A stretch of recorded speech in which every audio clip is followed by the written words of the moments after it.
uma boa-vindas a todos aí, como a Ofélia comentou, né? E agradecer aí o Tiago Santiago Gomes pela disposição aí da palestra. Eu vou... A Ofélia, deixa eu apresentar, a Ofélia, ela é coordenadora do PEA, ela fechou a câmera, é a atual coordenadora e eu sou a substituta. Então, eu vou passar a palavra aí à professora Ana Lúcia para apresentar o palestrante e eu vou, então, ficar como mediadora aí das perguntas, tá bom? Então, palavra aí, professora Ana Lúcia. De mais nada, bom dia a todos. Quero novamente agradecer, Tiago, por você, mas novamente, né, com tanta boa vontade, ter aceito o convite, né? Você sempre com tanta boa vontade. Bom, então, fazendo aí uma breve exposição aí sobre o Tiago, ele é formado em processos químicos industriais pelo Instituto Federal de Educação, Ciência e Tecnologia do Rio de Janeiro, IFRJ, com mestrado e doutorado em Ciência e Tecnologia de Polímeros pelo Instituto de Macromoléculas da Universidade Federal do Rio de Janeiro. Tem doutorado sanduíche na Delft University of Technology, uma universidade na Holanda, trabalhando no tema de exergia e avaliação do ciclo de vida. Atualmente desenvolve atividades como pesquisador de pós-doutorado no Núcleo de Excelência em Reciclagem e Desenvolvimento Sustentável, a sigla NERDES, nas áreas de reciclagem, sustentabilidade, desenvolvimento de embalagens e avaliação do ciclo de vida de embalagens poliméricas. É professor colaborador no curso de especialização no Instituto de Macromoléculas, professor Heloísa Mano, e na pós-executiva MBE da COP. Possui experiência nas áreas de prospecção de tecnologias no mercado, materiais poliméricos, avaliação do ciclo de vida e exergia, atuando em temas como polímeros, reciclagem, embalagens, compósitos e termoplásticos. Então, Tiago, palavra sua. Opa, muito obrigado pelo convite, pela introdução, Ana. É um tema que eu gosto bastante, a gente vai falar hoje, parte de ACV. Eu já estou há bastante tempo caminhando aí, desenvolvendo, estudando e montando estudos de avaliação de ciclo de vida. Eu acho que vai ser uma experiência legal para a gente trocar e, por favor, sintam-se à vontade de fazer perguntas. Acho que o combinado é no final da exposição, mas vão anotando, vão colocando as perguntas no chat para não esquecerem. Espero trocar e conversar bastante sobre como é que funciona a CV e como é que ela pode ser útil na implementação de políticas de economia circular. Então, eu vou compartilhar aqui a minha tela. Ainda...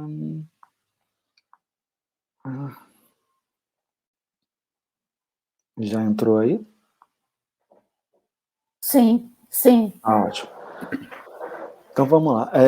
Teve uma parte que agora eu já saí lá do NERDS, estou aqui no PRH, então eu faço parte do Programa de Recursos Humanos da Agência Nacional de Petróleo, PRH 16.1, então agora eu tenho trabalhado bastante nessa parte de prospecção de tecnologias ligada à indústria de petróleo. Então, mudei um pouquinho o perfil, mas ainda continuo orientando e fazendo alguns trabalhos na parte de avaliação de ciclo de vida, publicando, enfim, correndo atrás de desenvolver e utilizações diferentes na parte de avaliação de ciclo de vida.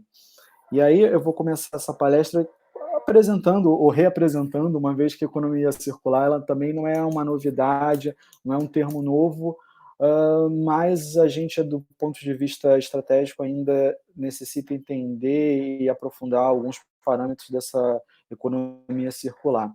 E o melhor exemplo para começar a explicar a economia circular, eu acho que é sempre confrontando com a economia linear. A economia linear, tradicionalmente, era aquela que retirava os recursos, produzia o produto e descartava o material ao final de vida. E aí a gente ia lá, retirava mais recursos, produzia mais produtos e descartava ao final de vida. Mas a gente tem observado que é cada vez mais complexo acessar alguns recursos naturais.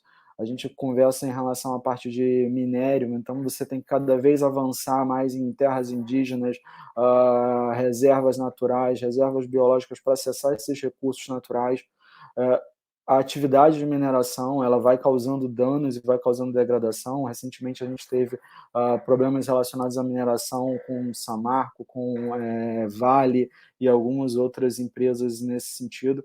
Então, a atividade de mineração é uma das que está sendo muito questionada, como a atividade de exploração de petróleo, como outras atividades de retirada de recursos naturais, inclusive o próprio recurso natural, água, que agora a gente está vivendo essa crise hídrica. Então, a gente discute muito que, dessa forma, ela vai chegar um momento que vai esgotar, porque a Terra é um planeta finito, então a gente não pode continuar explorando e consumindo os recursos da forma que está se dando. E aí veio surgir uma proposta de economia circular, de como vamos fechar esse ciclo. A gente não precisa esse produto, ao final de vida dele, ele virar um descarte, um produto que não tem valor, que não tem serventia. Ele, de repente, pode retornar a esse ciclo produtivo e a gente diminui o dano que a gente vai causar ao planeta, que a gente vai causar às reservas naturais, e até o lugar que ia ser descartado esse material, a gente não precisa ter mais essa preocupação tão grande para encontrar um lugar para descartar ou buscar uma tecnologia para descartar esse material que não cause danos para as populações locais ou próximas desse ambiente. Então, desde principalmente 2011, que a Fundação Ellen MacArthur tomou a frente desse processo de economia circular, tem sido bastante discutido, divulgado, muitos cursos, muito estudo, muita publicação de como implementar essa economia circular, como tornar a economia circular uma realidade para a vida das pessoas, uma política pública para que países orientem os seus fabricantes, os seus produtos, os seus modelos de compra em função dessa economia circular. Projetem as embalagens, projetem os produtos eletrônicos, carros, veículos, de uma maneira que ele tenha o menor impacto ao final da vida dele. E aí a economia circular, em essência, ela é apoiada em três pilares, três nortes que devem ser seguidos para a implementação desses projetos de economia circular. O primeiro é a eliminação de resíduos e poluição, a outra, regeneração de sistemas naturais, e o terceiro objetivo dentro dessa economia circular é a manutenção de produtos e materiais em uso. Eu vou mostrar alguns exemplos à frente de possíveis alternativas para solucionar e superar esses três pilares para se atingir a economia circular, mas a economia circular, só pela definição dela, ela ia carecer um avanço, ela ia carecer uma ferramenta para verificar se, de fato, esse é o melhor caminho, esse é a melhor decisão a se tomar em relação a esse pilar, em relação à implementação dessa política de economia circular, se de fato é esse o norte que a gente precisa tomar.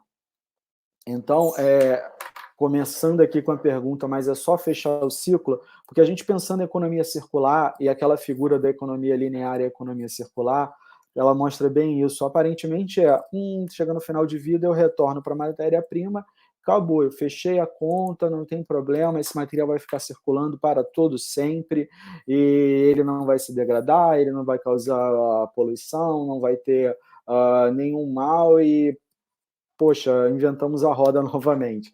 Que maravilha, está solucionado. Mas não é só isso, né? Esses materiais eles vão perdendo propriedades, eles vão entrando em contato com outros produtos, com outros materiais, e essas mudanças e esses impactos que ele vai sofrendo vão exigindo que novos processos sejam criados para aproveitar, para recuperar melhor esse material, para que ele seja mais bem aproveitado, e a própria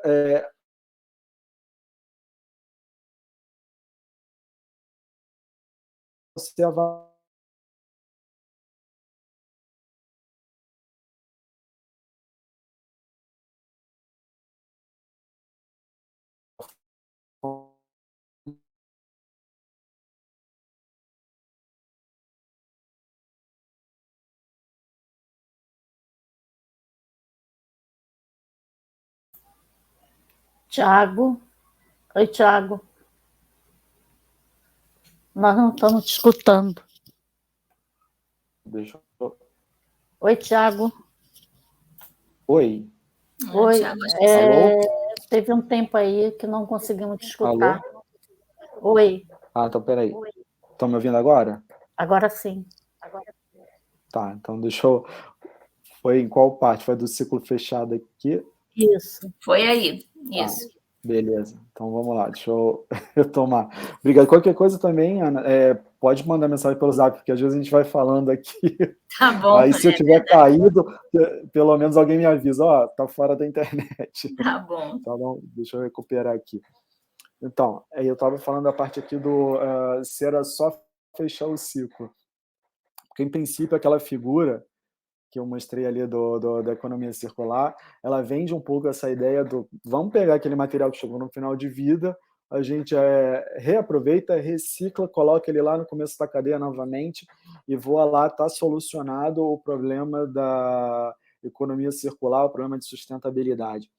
Mas essa decisão de retornar e garantir que aquele material vai continuar tendo boas propriedades, boas qualidades mecânicas, físicas, vai ser um material seguro para entrar em contato com a sua pele, ou com a sua alimentação, ou com o seu filho, exige uma série de entendimentos e estudos, inclusive até para ver se é a melhor alternativa de fato, é simplesmente reciclar, simplesmente fechar esse ciclo, ou substituir o material ou buscar uma nova tecnologia para aproveitar melhor as qualidades desse material e prorrogar o tempo de vida. E aí, como proposta para a gente fazer essa análise da economia circular, eu trouxe o exemplo da garrafa PET, eu acho que ela é bem emblemático. Primeiro que ela foi um divisor de águas em relação a padrão de consumo, no momento que, antigamente, para a gente fazer uma compra de um refrigerante, a gente obrigatoriamente tinha que levar a garrafa de vidro para o supermercado, para a padaria. Eu lembro muito antigamente da minha mãe falando para o meu pai, não esquece de levar a garrafa, tem que levar a garrafa. Então, se você estivesse voltando do trabalho, se você estivesse voltando da faculdade, do colégio, você quisesse consumir uma coca, ou você consumia no local, ou você tinha que comprar um casco, e geralmente o mercado não vendia, a padaria não ia te comercializar aquele material. Então, a garrafa PET, de repente, o refrigerante ficou disponível, acessível, por um preço bem reduzido, e caramba, que maravilha, olha só, facilitou o acesso àquele produto. É tudo que a indústria quer. Mas, por outro lado, o mau uso dessas embalagens, a má destinação dessas embalagens começou a trazer uma série de problemas e questionamentos sobre essa garrafa PET. É isso mesmo que a gente quer? Então, imagens como embalagens de PET sendo lançadas ao mar, a fauna marinha interagindo ou mesmo se depositando em coral, isso para não somar essa discussão, os microplásticos, que agora eles são bem frequentes, e a gente sabe que dependendo do cisalhamento, da pancada, da forma que essa garrafa é manipulada, ela vai produzir microplásticos e tem uma série de outros impactos relacionados ao descarte irregular ou incorreto dessas garrafas. Além disso, boa parte dessas garrafas, apesar dela ser possível de ser reciclada, já existe tecnologia, reciclagem química, reciclagem mecânica para essas garrafas, mas no Brasil, por exemplo, mais de 40% dessas embalagens PET elas continuam seguindo para aterro, para lixões, com destinações incorretas, e boa parte desse material ele pode parar no corpo hídrico, ele pode poluir o solo, poluir o ambiente, entupir bueiro. Então, a má utilização desse final de vida dessa embalagem ela é um problema para o produto, ela é um problema, e algumas interações indesejadas. Então, essa foto aqui, ela correu bastante os meios aí ambientais, as redes sociais das pessoas que trabalham com sustentabilidade. Recentemente, essa daí novamente na rede social dele, mas é uma imagem que já circula pelo menos 2 anos na internet, onde uma onça está interagindo com essa garrafa PET, que foi descartada de maneira irregular, e de repente ela pode se engasgar, com certeza ela não vai abrir essa garrafa para tomar o refrigerante. Então, o desdobramento desse final de vida, ele é uma coisa que causa preocupação. Então, seria um ótimo produto para se discutir como implementar uma economia circular voltada com olhares para essa garrafa de PET. Então, dentro dessas possibilidades, a gente vai analisar esses 3 pilares da economia circular para pensar e propor soluções. Então, a primeira ideia é uma substituição dessa garrafa de PET para manter os produtos e materiais em uso. Então, uma substituição simples é vamos voltar ao que era antes, vamos não mais utilizar aquela garrafa de plástico, vamos voltar ao que a gente visualizava antes, com a garrafa de vidro, o casco de vidro indo e retornando para o mercado, e aí o mercado lava. A Coca-Cola até fez uma versão recente de uma garrafa que era de PET, só que ela é um PET retornável, mas vamos voltar aqui para esse caso, para a garrafa de vidro tradicional. E a gente pensa que, olha só que ideia boa, aí o PET não vai mais virar resíduo. Mas, por outro lado, estudos relacionados ao ciclo de vida de embalagens, eles são muito próximos dessa comparação garrafa de PET e garrafa de vidro. Se a gente for buscar a história da avaliação de ciclo de vida, acho que um dos primeiros estudos que se tem como referência para a ACV foi desenvolvido pelo Midwest Research Institute, que era justamente comparando 2 modelos de embalagem, uma de vidro e uma de plástico, e quais eram os impactos, e quais eram os melhores materiais para serem utilizados. E era um estudo fechado, direcionado a uma empresa de refrigerante específica, mas apontava uma vantagem para a embalagem de PET. E qual era a vantagem de se manter essa embalagem de PET? Fazendo alguns números aproximados aqui nessa imagem, a gente visualiza que, ao transportar o refrigerante para o caso do PET, 95% dessa embalagem de PET ela seria refrigerante e somente 5% seria de fato de embalagem. Então, pensando isso para uma garrafinha, não tem muita consideração. Agora, para uma fábrica que vai distribuir 10 mil litros de refrigerante, que vai ter caminhões e caminhões transportando essas embalagens de refrigerante, a gente observa que eu não estou querendo comprar garrafa, eu não quero comprar a garrafa de PET, a garrafa de vidro, eu quero consumir o refrigerante, a bebida que está dentro dessa embalagem de PET. Então, na perspectiva ambiental, ao distribuir refrigerantes embalados dessa forma, eu consigo transportar 95% dessa carga do caminhão sendo refrigerante e só 5% sendo embalagem. Se a gente for olhar para o caso do vidro, uma embalagem média de uma garrafa de vidro, ela teria aí 40% dela em massa seria da embalagem de vidro e 60% seria o refrigerante. Então, se eu comprar ali o meu 1 litro uma garrafa que pese 1 quilo, 60% seriam refrigerante, 40% seriam vidro. Então, do ponto de vista de distribuição, a empresa de refrigerante, nesse caso, ela é quase uma distribuidora de embalagens de vidro. E aí, expandindo um pouco essa discussão sobre é melhor de fato a gente migrar da embalagem de plástico, no caso PET, para o vidro, em relação ao final de vida, talvez seja mais indicado sim. Mas na fase de distribuição dessas bebidas, seria o equivalente a, para cada caminhão cheio, tem essa parte superior aqui, que você tenha 90, 100, com 2 caminhões você distribuiria, se fazer aqui usar o 100%, 100 litros, né? Você distribuiria 95 litros de refrigerante e 5 quilos fazendo uma relação de litro para massa, sendo 1 para 1, só para facilitar a compreensão. Nesse caso aí, eu ia transportar 95 quilos de refrigerante e 5 quilos de embalagem. Se eu fosse transportar o dobro, 2 caminhões desses, eles transportariam 190 quilos de refrigerante e 10 quilos de embalagem. No caso de eu tentar distribuir a mesma quantidade de refrigerante com embalagens de vidro, eu teria que ter 3 caminhões para tentar chegar perto dos 190 quilos aqui que esse caminhão iria distribuir. Então, o fato de eu ter um caminhão a mais rodando para poder distribuir uma quantidade ainda inferior que eu distribuo com essa única garrafa, talvez já é um apontamento de que simplesmente substituir por uma embalagem que é mais circular simplesmente mais circular talvez não seja a melhor alternativa. Então, a gente precisa expandir um pouco mais essa discussão e esse pensamento sobre qual a alternativa mais interessante em relação a essa substituição do PET pela garrafa de vidro. E aí a gente pode partir aqui para uma segunda estratégia, que regenere sistemas naturais. Então, a gente pensa no ciclo do carbono, aonde eu vou plantar e, ao final de vida, essa minha embalagem vai se degradar, e aí esse carbono vai ser absorvido, vai produzir uma nova planta, e aí eu fecho esse meu ciclo em relação a isso. E uma boa alternativa é o PLA.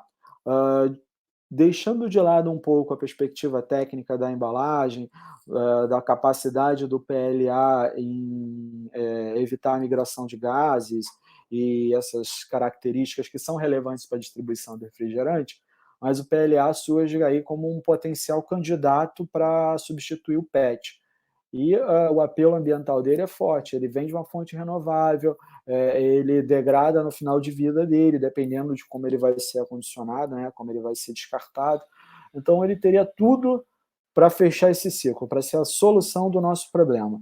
E aí a gente já começa visualizando que esse agro talvez não seja tão pop como anunciado na televisão. Porque, olha, é ótimo o fato de eu plantar e aí eu produzo essa minha garrafa, depois ela se degrada e aí esse carbono vai ser absorvido novamente e vai entrar num novo ciclo. Ele é muito interessante, porém, tem alguns fatores que devem ser considerados quando a gente analisa principalmente a substituição dessas matérias-primas tradicionais por matérias-primas de fontes agrícolas.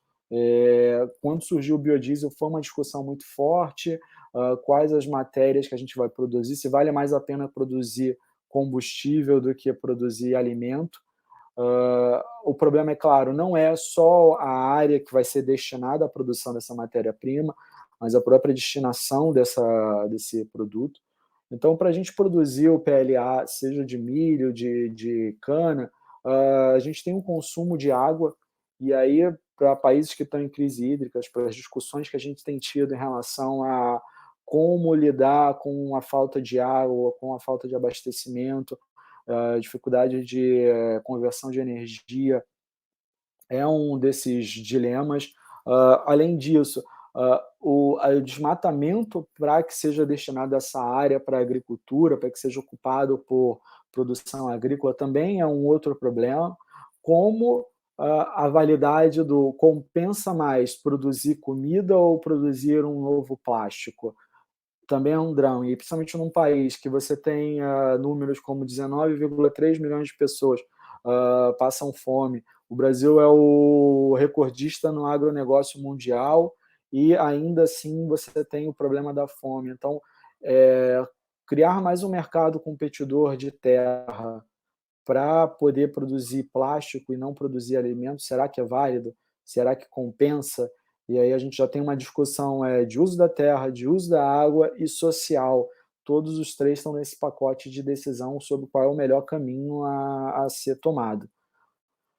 Então vamos procurar uma outra alternativa. A gente não está satisfeito ainda com essa possibilidade, porque de automático, assim, respondendo rapidamente, a gente não encontrou essa solução desejada. Então, por que a gente não tenta simplesmente eliminar esse resíduo reciclando? A gente já viu que o PET, a embalagem de PET, ela pode produzir uma série de produtos de reciclagem. Então, você tem a produção de fibra têxtil. Na Copa de 2014 e 2018, por exemplo, a camisa da seleção era feita com fibras de garrafa reciclada.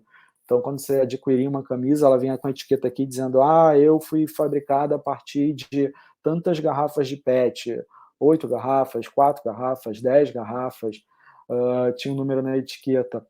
Você pode produzir novas garrafas de PET, tem um processo bottle to bottle, uma tecnologia aí que já está caminhando para 20 anos, mais de 20 anos, para produzir novas embalagens que podem entrar em contato com o alimento, que podem entrar, garantem uma boa propriedade de barreira para o seu alimento, tem características idênticas ao do material virgem.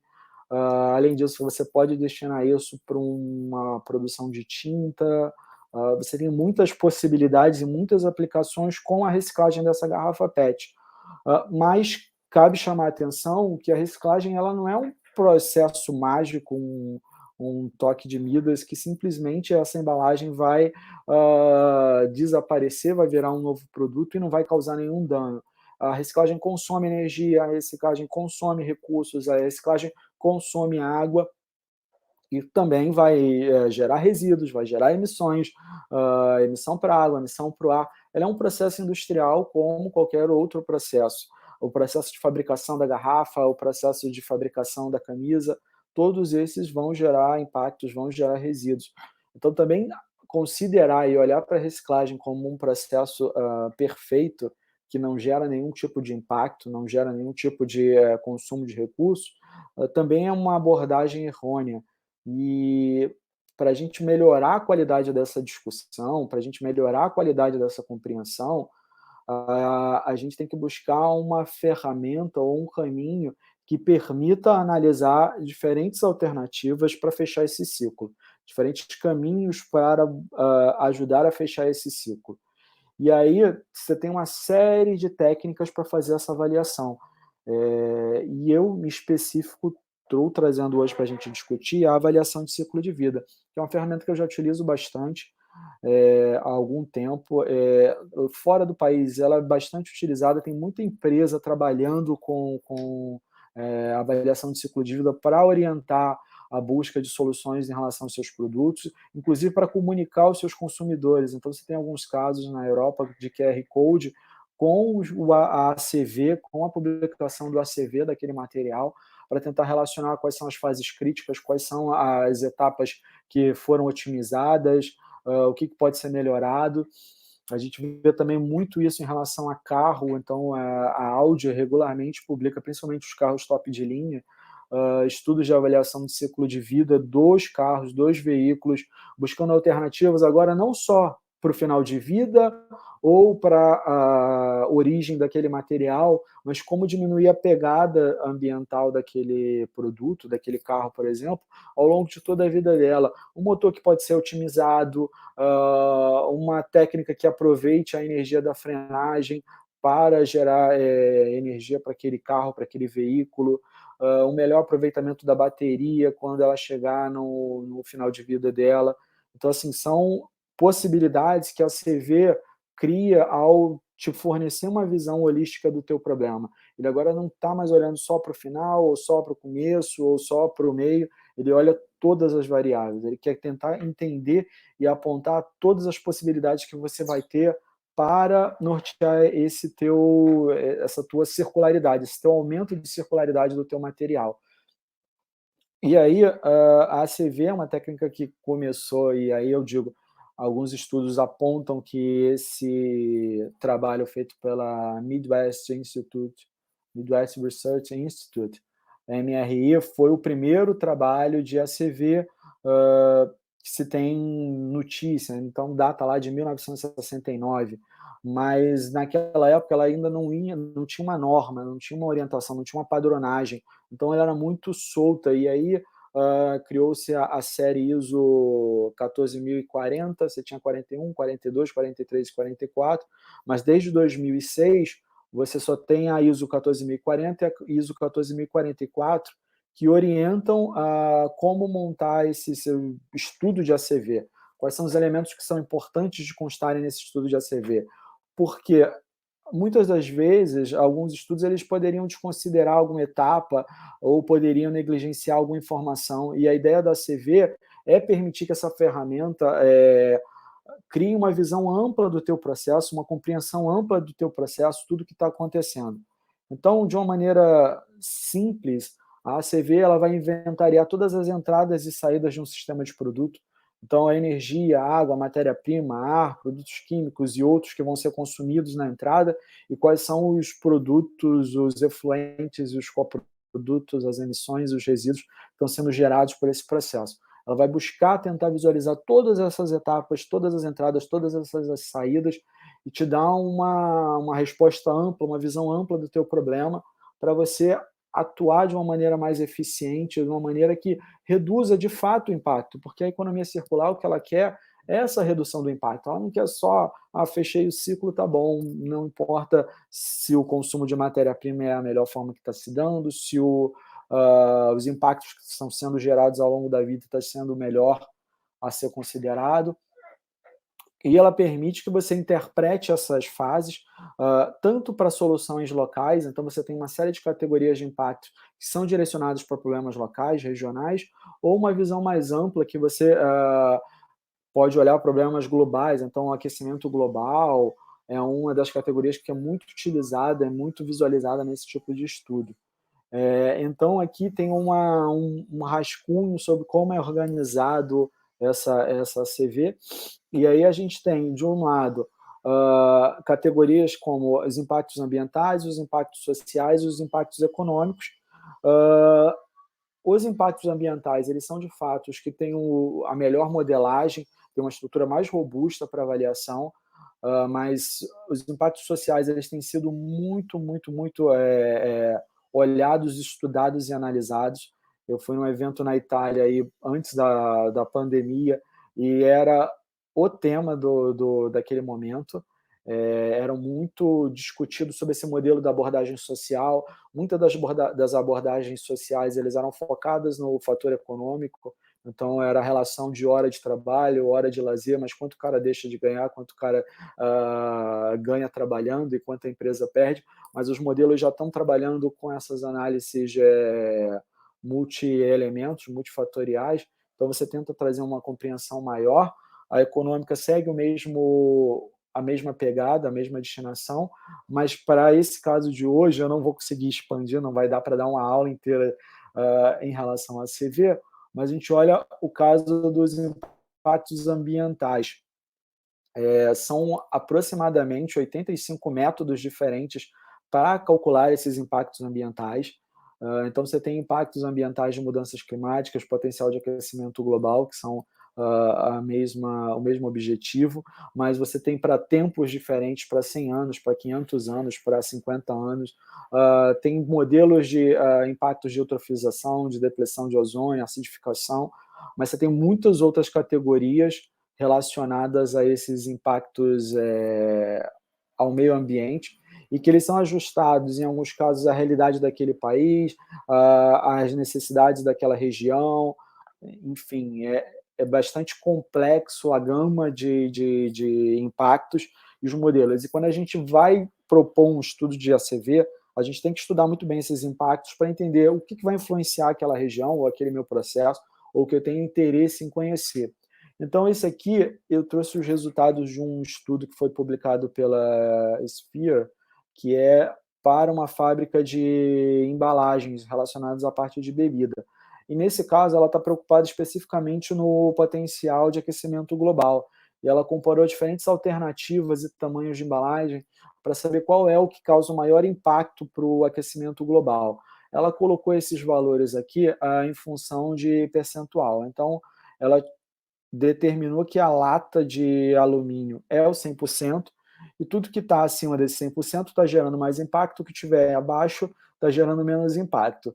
E aí, das alternativas que eles buscaram, eles observaram que latas menores do que essa de 24 aqui causam mais impactos do que essa lata do 24 OZ. As embalagens de PET, para esse caso, para esse estudo, ela também causa mais impacto, as embalagens de vidro mais impacto ainda do que inclusive as embalagens de PET, em quase todos os casos, menos no caso da embalagem de 600 centilitros. E tem também a alternativa de embalagens cartonadas aí que eles colocaram. E aí ele dá uma visão na perspectiva de aquecimento global, somente aquecimento global para esse estudo.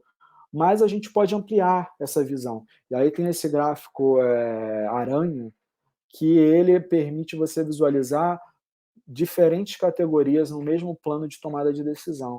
Então, você observa que, de uma maneira geral, o pior cenário foi, de fato, a garrafa de 60 centilitros. Em quase todas as categorias, ele é o gráfico externo, o gráfico de maior valores, mas para algumas situações, por exemplo, a garrafa de PET aqui, esse amarelinho, para freshwater eutrophication, ela tem um desempenho pior do que a embalagem de vidro. Então, poderia ser o caso de, olha, se a freshwater eutrophication for um problema regional, um problema muito grande para o meu país, para a minha região, de repente, o meu processo de tomada de decisão atribui um valor, uma importância maior para essa categoria de impacto. O land use aqui, para o caso da embalagem de alumínio, ele está mostrando que o pior desempenho é na embalagem de alumínio, não na embalagem de vidro. Então, se o land use for um problema para a minha região, também não é aconselhado, então, utilizar essa embalagem de alumínio. Então, a ACV permite você ter uma tomada de decisão muito mais segura, muito mais robusta, muito mais bem direcionada para a resolução desse teu problema. Você fica muito menos à mercê do eu acho que é melhor fazer isso, eu acho que é melhor simplesmente fechar o ciclo. A gente tem que olhar para esses parâmetros e tentar decifrar como esses parâmetros vão contribuir para a busca da sustentabilidade, para desenvolver um modelo mais sustentável. Além disso, para essa palestra, para essa exibição, eu trouxe um modelo um pouco mais fechado, mas assim, tem alguns modelos de ACV que eles relacionam como essas categorias aqui impactam na saúde humana, impactam no meio ambiente, impactam no acesso a recursos naturais. Então, você tem também essa possibilidade. São modelos que ainda são um pouco questionados em relação a como eu faço para relacionar a mudança climática, o impacto da mudança climática para o efeito no ecossistema. Qual é a escala que eu coloco que a mudança climática é pior do que a depressão abiótica? Então, eles tentam propor, dar indicativos de como é que eu crio uma escala para mostrar qual é a categoria de impacto mais significativa, mais representativa para o ecossistema ou para a saúde humana. São modelos um pouco mais polêmicos, mas esses modelos de midpoint aqui, que a gente chama, são as categorias que você não relaciona diretamente como isso vai afetar a tua saúde, como a mudança climática vai afetar a tua saúde. Tem diversas discussões diferentes.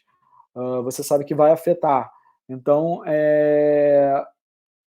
esse ponto que ele entrega, ele é um ponto que já te serve para orientar políticas de melhoria, políticas de desenvolvimento do teu produto, mas se você quiser uma comunicação melhor com o seu público, talvez avançar um pouco em categorias de endpoint, que são essas categorias que tentam relacionar como a mudança climática afeta o ecossistema, como a mudança climática afeta a saúde humana e como eu faço esse ranqueamento, é importante, é relevante, mas ainda carece de estudo, ainda carece de aprofundamento, de uma melhor compreensão de como é que se dá essa relação. E bem como adicionar também os parâmetros econômicos, os parâmetros sociais nesse processo de tomada de decisão. Muitas das vezes não é simplesmente, mas eu quero fazer uma embalagem assim e não estou preocupado com acesso ou não acesso da população ou com o impacto social que vai causar para essa minha população que está consumindo ou que está optando por uma embalagem A ou pela embalagem B. Então, a ACV ela te permite dar essa visão, mas, é claro, carece de modelos ajustados para a tua realidade, para a tua realidade como empresa, para a tua necessidade como empresa. Mas esses estudos de ACV eles não se esgotam simplesmente em dar um resultado e falar, olha, o melhor é esse, o melhor é a embalagem de vidro, a melhor embalagem de papelão, a melhor embalagem de PLA, a melhor embalagem de PET.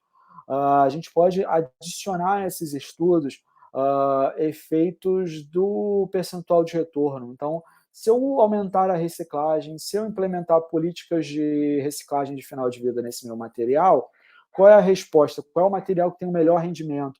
Porque para alguns processos, você introduzir um processo de reciclagem, às vezes não é significativo, às vezes ele não causa nenhum ganho representativo. Então, aqui a gente mostra que, por exemplo, para o caso das embalagens cartonadas, que você mais ou menos mantém uma linha estável ao longo do tempo. Agora, para a embalagem de vidro, quando eu vou aumentando esse meu percentual de retorno, essa minha taxa de recolhimento desse material, eu vou reduzindo bastante o impacto de ciclo de vida. Por exemplo, comparando a lata, que aqui nesse estudo tem algo na casa dos 600%, e comparando a embalagem do PET, que tem aqui nesse estudo algo na casa dos 200%, quando eu vou aumentando a minha taxa de reciclagem, recuperação dessa minha lata, se eu comparar com essa embalagem de PET que não teve nenhum retorno, ela é até mais interessante se eu conseguir retornar essa lata. Então, mais uma informação para compor nosso processo de decisão em relação à economia circular. Se eu conseguir um maior retorno da minha lata, porque ele tem um maior valor agregado, porque as pessoas recolhem, conseguem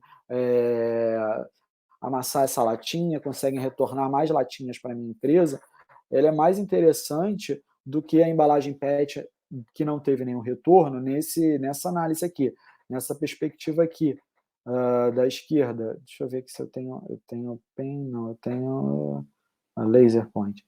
Então, para essa perspectiva aqui, a gente tem a embalagem de PET aqui embaixo e a embalagem de alumínio aqui.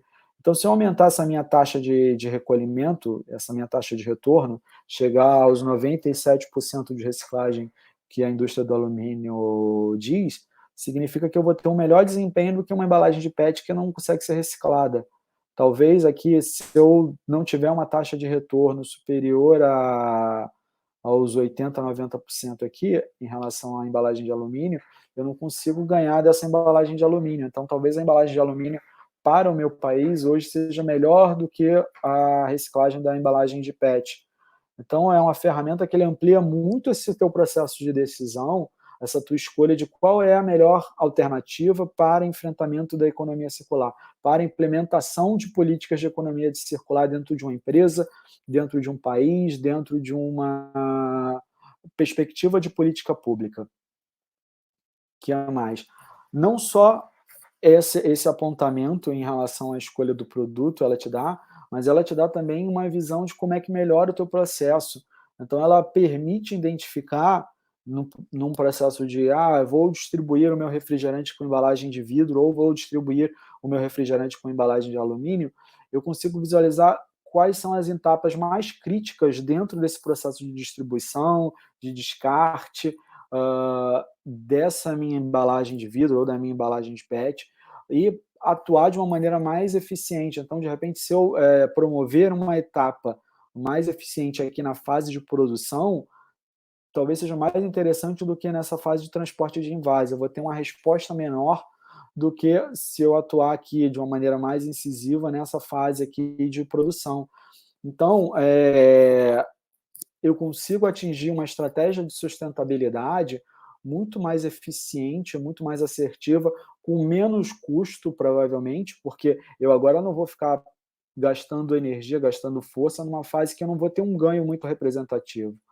Então, ela pode orientar bastante nessa escolha de qual é o melhor caminho, qual é a melhor decisão, qual é o melhor processo, inclusive, para se atuar, para se propor melhorias, para se atingir essa economia circular mais sustentável. Então, dentro do que eu tinha programado para conversar e apresentar hoje, só um segundo. Era isso. Eu estou colocando meu e-mail caso alguém queira entrar em contato, discutir um pouco mais sobre a CV. Eu adoro falar de ACV. Toda oportunidade que eu tenho para falar e discutir sobre a CV, eu tento pegar, eu tento segurar, porque eu acho um tema muito interessante, muito relevante e ainda é pouco utilizado. Eu vejo muito as empresas aqui que estão trabalhando com a parte de exportação, eles estão bem preocupadas em relação a isso. Eles têm uma visão de que para exportar é importante apresentar estudos de ACV, é relevante, você consegue acessar mercados mais específicos, mas já tá criando essa cultura, já tem uma busca por estudos de ACV, e a gente viu que para a implementação de economia circular, ela pode ser muito útil, tanto para reduzir custo em relação a quais são as melhores iniciativas, quais são as melhores ideias, quanto para atuar de uma maneira que reduza o impacto daquele teu processo, daquela tua opção, né? Então, você pode escolher uma embalagem melhor, você pode escolher uma embalagem que tem menos impacto, ou incentivar uma economia circular atuando na fase da reciclagem, na composição desse material. É uma ferramenta muito, muito útil e que dá muita amplitude de visão em relação ao teu processo de escolha. Então, era isso. Muito obrigado. E se vocês tiverem dúvidas, é a hora, pessoal. Deixa eu tirar aqui a tela. Pronto. Vamos lá. Ainda estou apanhando aqui um pouco com os botões. Obrigada, Tiago, pela sua palestra, excelente palestra. Passar agora algumas... Deixa eu dar uma olhada aqui no chat. Da Ana Lúcia. Excelente palestra, Tiago, parabéns. Uma pergunta, na sua opinião, qual é ainda o fator complicador para o uso mais amplo da ferramenta ACV? Bom, essa é uma pergunta bem difícil e que eu recebo regularmente. Assim, ainda tem um certo questionamento em relação a ACV dos modelos, de como é que você faz essa começo de vida e final de vida. Acho que também falta pessoas, falta mão de obra nesse mercado. Eu observei agora recentemente que o mercado começou a ter uma procura maior por ACV, principalmente para as pessoas, para as indústrias, para os mercados que exportam. Eles estão criando uma preocupação maior quanto a isso. Eu, antes de começar no PRH, eu estava trabalhando num projeto ligado a rochas ornamentais. Então, o mercado de exportação de rochas ornamentais percebeu que, para acessar alguns mercados, eles tinham que entregar esses estudos, tinham que desenvolver estudos de ACV, mas a gente ainda não tem uma cultura muito grande de ACV aqui no Brasil, comparado com uma Holanda da vida, com a Suíça da vida, com a própria Estados Unidos, que entrou muito forte nisso. Então, a gente ainda carece um pouco de mão de obra, de pessoas pesquisando nesse assunto, e até um reconhecimento interno. Então, o mercado brasileiro ainda parece não demandar muito estudo de qual é o melhor material, qual é a melhor alternativa, mas assim, já existem iniciativas, né? Então, você tem a Associação Brasileira de Ciclo de Vida, que está criando um inventário nacional, que está buscando criar pesquisa, que faz divulgação, que tenta implementar mais políticas nesse sentido. Enfim, acho que tem muitos elementos para compor essa resposta.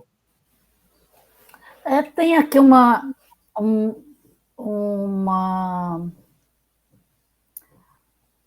deixa eu ver, da professora Suzana Borchive. Você quer relatar aí o... Não, rapidinho, eu falo sim. Então, Tiago, parabéns pela palestra, ficou com gostinho de algo mais. Eu estou com uma, por acaso, quer dizer, nada por acaso, eu estou com uma disciplina, comecei na semana passada, de economia circular, aqui no PEA, métricas, modelos de negócio, e aqui a gente tem vários alunos da disciplina assistindo, isso foi muito legal. Essa parte de análise de ciclo de vida realmente é um desafio. A gente vê que você mostrou, até porque eu coloquei, porque quando você mostra os vidros, até você se tratando com um tipo de material, o próprio material ele tem as características diferentes. Então, como tratar isso, né? Para você não tratar, desculpa o termo, como todo mundo como uma farinha do mesmo saco, quando você vai colocar lá as variáveis. Eu acho que, para mim, e quando eu vejo esses estudos de análise de ciclo de vida, é um grande desafio, realmente, e tem jeito, acho que tem como colocar e tratar, e criar métricas e criar modelos.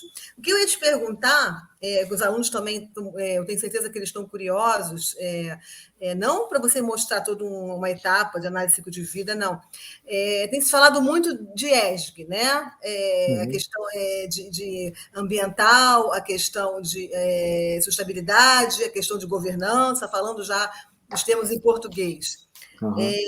E que vem tudo em relação à questão financeira, a questão financeira ambiental das empresas, claro, porque se não pesa no bolso, tudo é muito bonito, tudo é muito lindo, mas tem que valer a pena, certo?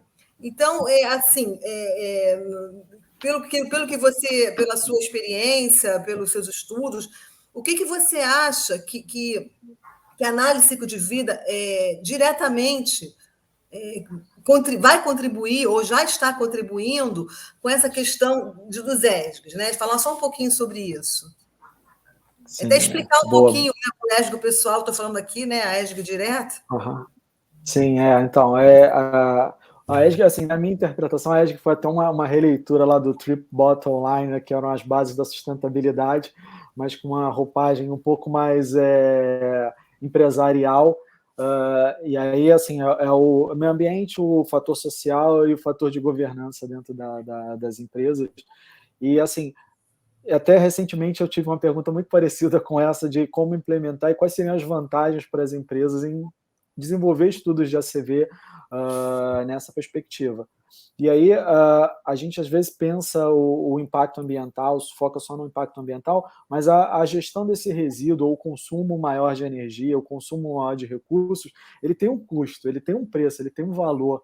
E eu falo muito isso, assim, se a gente otimiza esse processo, se a gente otimiza essa planta, essa unidade empresarial, a gente consegue, de fato, gerar um fator econômico ali que muitas das vezes pode justificar desenvolver estudos de ACV para você entender o teu processo, compreender melhor o teu processo. Esse trabalho, até antes eu estava conversando aqui com a Lídia, com a Ana, em relação à parte de exergia, que é uma outra ferramenta, mas que se utiliza da mesma estrutura da avaliação de ciclo de vida para você fazer os levantamentos dos parâmetros, mas ela é muito focada nessa eficiência termodinâmica do teu processo.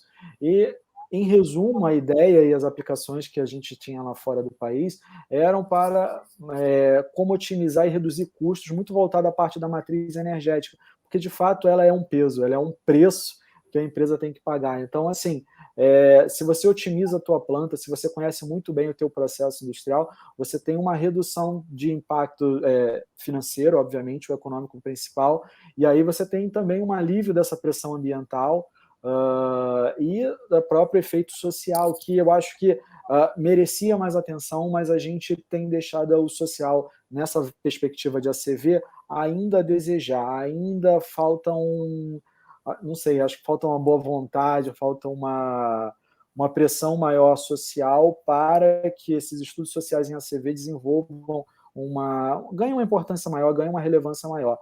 O que a gente observa muito esse efeito ambiental, mas para reduzir o custo do tratamento do esgoto, do efluente líquido, o custo da aquisição de matéria-prima, o custo do recurso natural que está sendo utilizado. Então, ela é uma alternativa nesse sentido muito, muito eficiente. Acho que a Suzane queria falar novamente. Pode complementar. Não, eu acho que eu baixei a mão agora. Não, eu baixei a mão.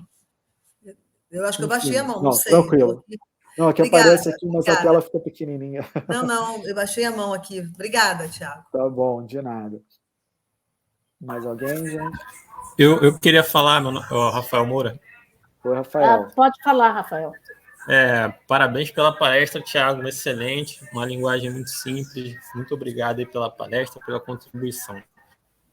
Bom, eu sou aluno da professora Suzana e Suzane na matéria de economia circular. Estou entrando agora nesse ramo da ACV, e o que eu estudei sobre a ACV é que a gente pode utilizar os dados primários e secundários, né? Vou citar aqui a base de dados tipo da EcoInvent. E assim, a minha preocupação, e pelo que você foi falando aqui da apresentação, com relação aos dados primários, ainda é muito prematuro aqui no Brasil. Isso se demonstra também até quando você pega para ver a base de dados. Tem muitos dados da Europa, dos Estados Unidos e Canadá.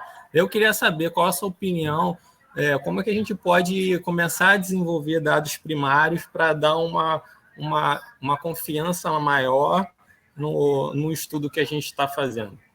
Opa, ótima pergunta, Rafael.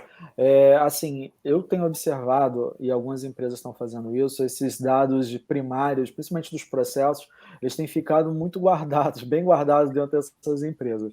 Então, a gente ainda tem uma dificuldade de acessar isso.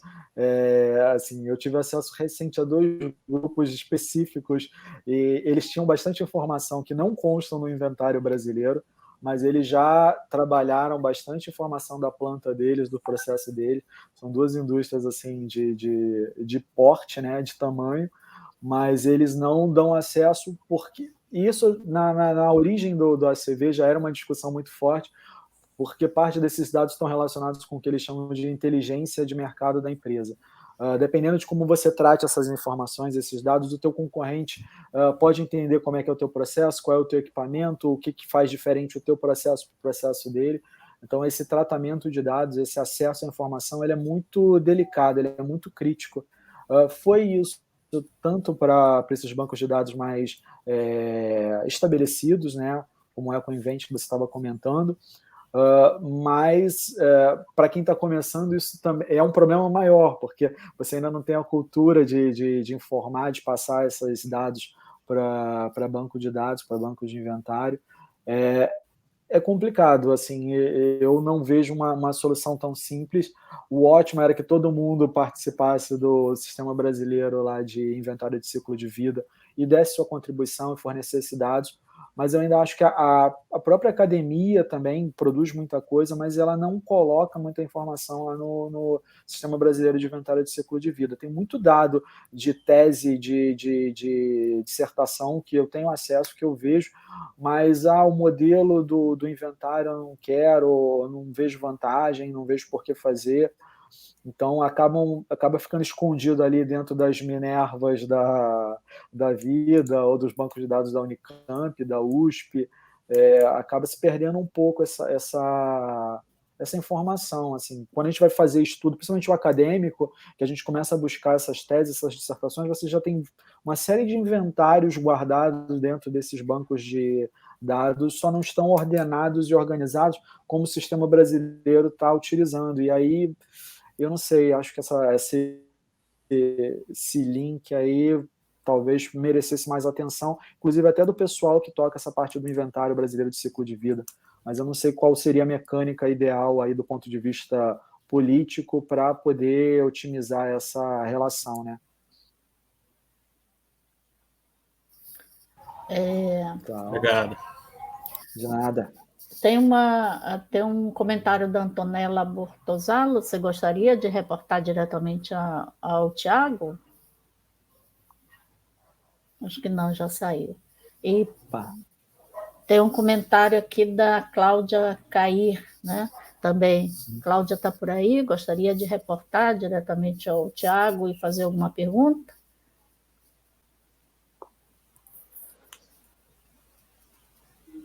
Eu acho que também não. Enfim, gente. Mas alguém? Pode falar, Rafael. Só para finalizar aqui, você falou sobre a abordagem endpoint, né? E sobre o aspecto social, que é muito pouco estudado, né?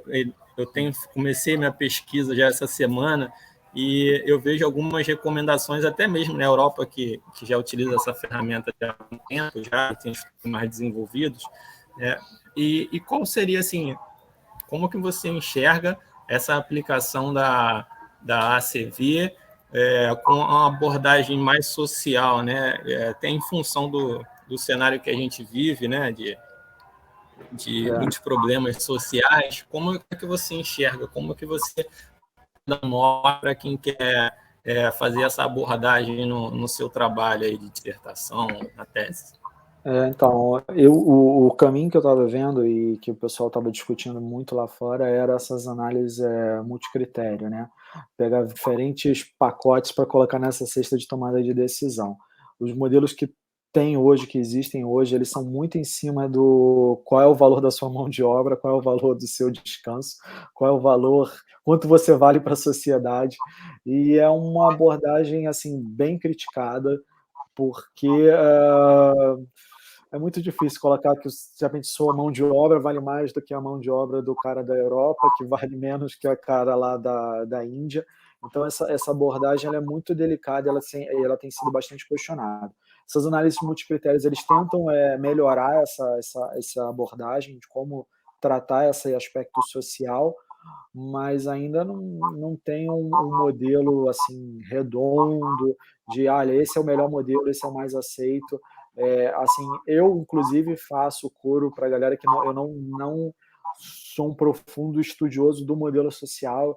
A gente acaba, de novo, como ele não é o mais redondo, mais robusto do momento, eu também entrei nessa onda do estou aguardando ele ficar um pouco mais robusto para tratar, para trazer o melhor. Tem um pesquisador, o Leonardo, que ele era acho que do programa de engenharia de produção, que ele trabalhava bastante essas ferramentas sociais e desenvolvendo essas ferramentas sociais. Pode ser um cara interessante. Se você tiver interesse de aprofundar, entrar em contato com ele. Depois eu posso buscar o e-mail, vocês depois anotam aí quem tiver interesse.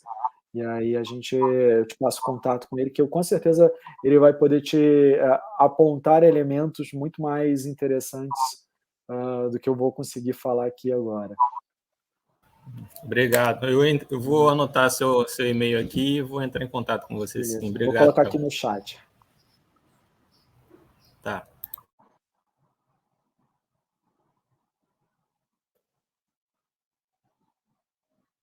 Pronto.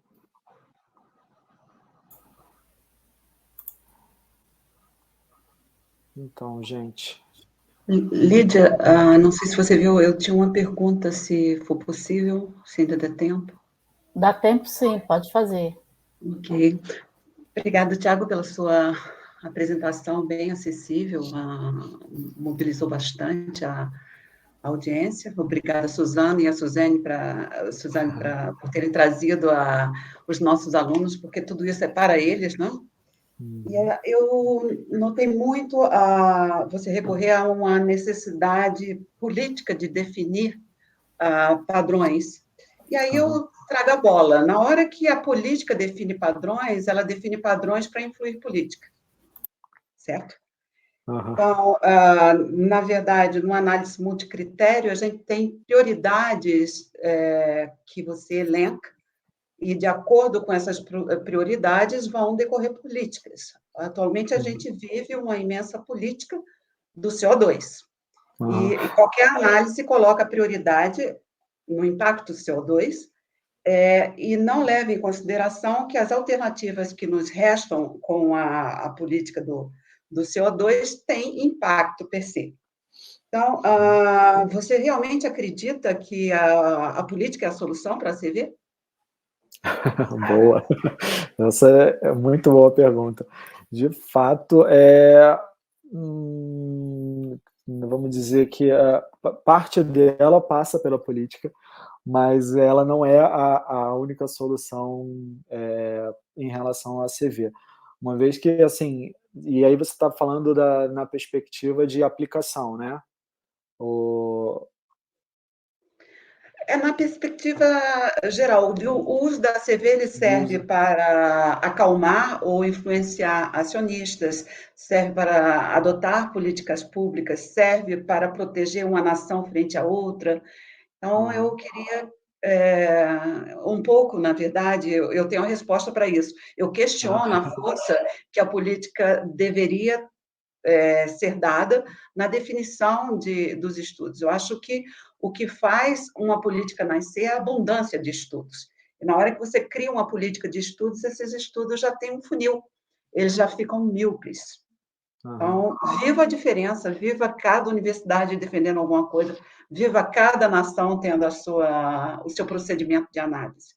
E aí se discuta, né, se audite as hipóteses que nortearam o estudo, e que isso é a base de toda a CV. Né? Você chega numa análise, chega no resultado, você faz uma auditoria que não é feita por quem fez o estudo, e se iterativamente você evolui. Eu acho que o mundo deu um pulo para uma mudança radical, sem que, de fato, as políticas fossem discutidas. Houve uma política hegemônica, que definiu estudos. E, na minha opinião, cada nação vai adotar de acordo com